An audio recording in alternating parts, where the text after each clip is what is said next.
देखिए बोल बम में सुल्तान खान से जो जल लेकर जाता है कामूर बम में, कामूर कैसे ठोका करता है, कामूर कैसे बनाता है।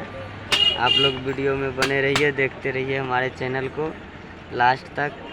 आपको पूरा रिपोर्ट मिलेगा कैसे कामूर को बनाता है। हमारे प्रताप बैठ के बना रहे हैं।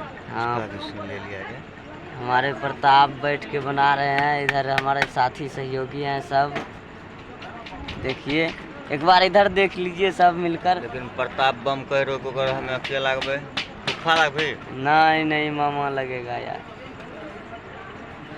देखिए इधर भी बैठा हुआ है रंजीत बम है, उधर पन्नालाल बम है। देख लीजिए अब की बार ये घरवाली मांगने के लिए जा रहा है। देख लीजिए वो बीबी मांगे। हाँ, वो भी घरवाली मांगने के लिए ले जा रहा है। वो देखिए 2 नंबर पे जो बैठा हुआ है बीच में गंजी वाला। इधर आपको खुला दिखा रहे हैं। और भी देखिए बहुत बड़ा दुकान पे है, यहाँ पर आइए बनवाइए आप लोग। देखिए